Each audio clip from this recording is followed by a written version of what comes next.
విశ్వాసం. రాహుల్ అనే అబ్బాయి 4వ తరగతి చదువుతూ ఉన్నాడు. చదువులలో మొదటి 10 మందిలో ఉంటాడు. రాహుల్కు జంతువులు, పక్షులు అంటే ఎంతో ఇష్టం.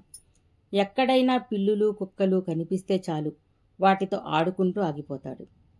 ఒకరోజు రాహుల్ క్లాస్మేట్ తిలక్ వాళ్ళ ఇంటిలో మంచి జాతి కుక్క ఉందని, అది 5 పిల్లలు పెట్టింది అని, మా ఇంటికి వస్తే మా అమ్మ ఆ పిల్లలను చూపిస్తుంది అని అన్నాడు. రాహుల్ సరే అని తిలక్తో పాటు స్కూలు వదిలిన తర్వాత తిలక్ వాళ్ళ ఇంటికి వెళ్ళాడు. తిలక్ వాళ్ళ అమ్మ ఇద్దరికి పాలు, బిస్కెట్లు ఇచ్చింది. ఏం రాహుల్, చాలా రోజుల తర్వాత వచ్చావు అంది. అప్పుడు తిలక్, అమ్మా, రాహుల్ మన స్వీటీ పిల్లలను చూడాలంట, వాడికి కుక్కలంటే చాలా ఇష్టం అన్నాడు. అవునా ఆంటీ అన్నాడు రాహుల్. అలాగా అని మెట్ల దగ్గర చిన్న రూములో స్వీటీ ఉంది, దాని పిల్లలు ఇంకా కళ్ళు తెరవలేదు, చూద్దువుగాని రా అంది. రాహుల్ ఆంటీతో పాటు వెళ్ళి చిన్న కుక్క పిల్లలను చూశాడు.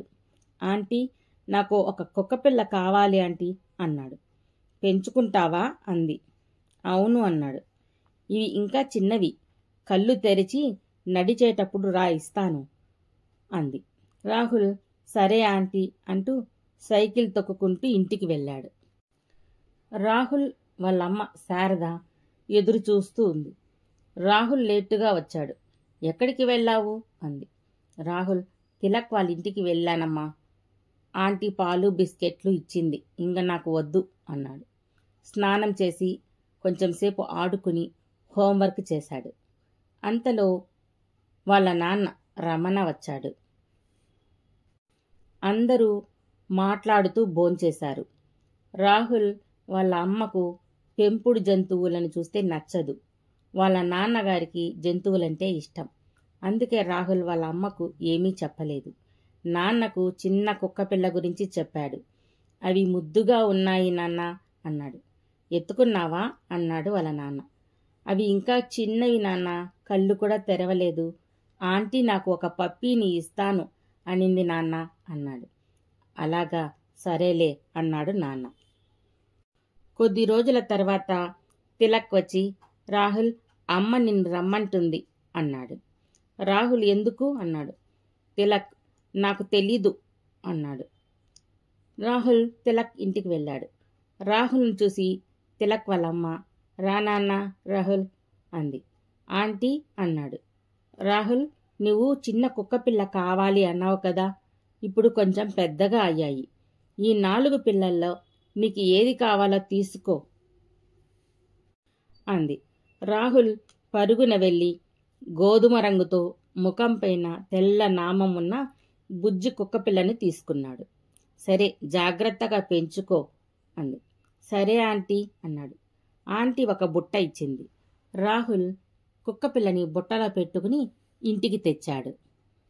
అమ్మ చూస్తే తిడుతుందని మెల్లగా తన రూములోకి తీసుకుని వెళ్ళి దాచాడు.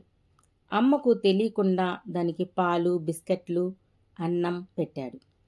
రాహుల్ వాళ్ళ నాన్నగారు ఆఫీసు నుంచి వచ్చారు. రాహుల్ డాడీకి చెప్దాం అని అనుకుంటూ ఉన్నాడు. ఇంతలో కుక్కపిల్ల పరిగెత్తి వంట రూములో వంట చేస్తున్న శారద కాళ్ళు నాకసాగింది. శారద ఏదో కింద ఉందని తొంగి చూసి కుక్కపిల్లను చూసి కెవ్వుమని అరిచింది. రాహుల్ వాళ్ళ డాడీ పరుగున వచ్చారు. రాహుల్ కుక్కపిల్లని ఎత్తుకుని భయంగా చూస్తూ ఉన్నాడు. శారద రాహుల్తో, ఇది ఎక్కడి నుంచి వచ్చింది, బయట వదిలిరా అంది. రాహుల్ వాళ్ళ డాడీ వెనక వెళ్ళి నిల్చున్నాడు. వాళ్ళ డాడీ, ఈ కుక్కపిల్ల ఎక్కడిది అన్నాడు. ఇది ఆంటీ ఇచ్చింది నాన్న అన్నాడు. శారద, ఈ కుక్కపిల్లని రేపు ఆంటీకి తిరిగి ఇచ్చేసిరా అంది. రాహుల్ అన్నం తినకుండా ఏడుస్తూ ఉన్నాడు. వాళ్ళ డాడీ, సరేలే శారద, దీన్ని పెంచుకుందాం, ఇది చాలా బాగుంది అన్నాడు. దీనికి సేవలు చేయటం నా వల్ల కాదు అంది వాళ్ళమ్మ. అప్పుడు రాహుల్, అమ్మా, నేనే అన్నం పెడతా, నేనే స్నానం చేయిస్తా, నేనే వాకింగ్ తీసుకెళ్తా అన్నాడు. శారదకు ఇష్టం లేకపోయినా డాడీ, రాహుల్ ఒకటిగా పెంచుకుందాం అన్నారు అని ఊరుకుంది. రాహుల్ వాళ్ళ డాడీ దానికి చైను, బెల్టు తెచ్చాడు. దానికి టైగర్ అని పేరు పెట్టారు. టైగర్ పెద్దదయ్యింది. ఒకరోజు రాహుల్ వాళ్ళ డాడీ పార్కుకి వెళ్ళారు. అక్కడ పార్కులో ఆడుకుంటూ ఉండగా ఎవరో పిల్లలు ఒక రాయి తీసుకుని అక్కడ ఎగురుతున్న పక్షులను కొట్టారు. ఆ రాయి తగిలి ఒక రామచిలుక క్రింద పడింది. దాని రెక్కలపై రక్తం ఉంది. ఆకతాయి పిల్లలు పారిపోయారు. రాహుల్ వాళ్ళ డాడీ ఆ చిలుకను భద్రముగా తీసుకుని డాక్టరు దగ్గర దానికి మందు వేసి కట్టు వేయించాడు. డాక్టరు వారం తరువాత తీసుకుని రమ్మన్నారు. ఆ చిలుకను ఏం చేయాలో తోచలేదు. ఒక పంజరం తీసుకుని దానిలో చిలుకను పెట్టి ఇంటికి తెచ్చారు. వారం తరువాత దానికి బాగయ్యింది.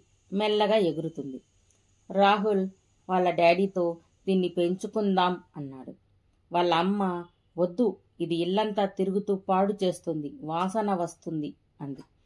డాడీ మాత్రం శారదతో, ఉండనీ శారదా, చిన్న పిల్ల ఇది, బయట ఎగురుతుంటే చూసావు కదా ఎలా కొడుతున్నారో అని అన్నాడు. శారద రాహుల్ ఏడుపు ముఖం చూసి మౌనంగా ఉండిపోయింది. చిలుకకు రాధ అని పేరు పెట్టారు. ఆ చిలుకను ఎంతో ముద్దుగా పెంచుకుంటున్నాడు రాహుల్. దానికి క్యారెట్, ధాన్యము, జామ మొదలైన పండ్లు పెట్టేవాడు. ఆ చిలుక మాటలు నేర్చుకుంది.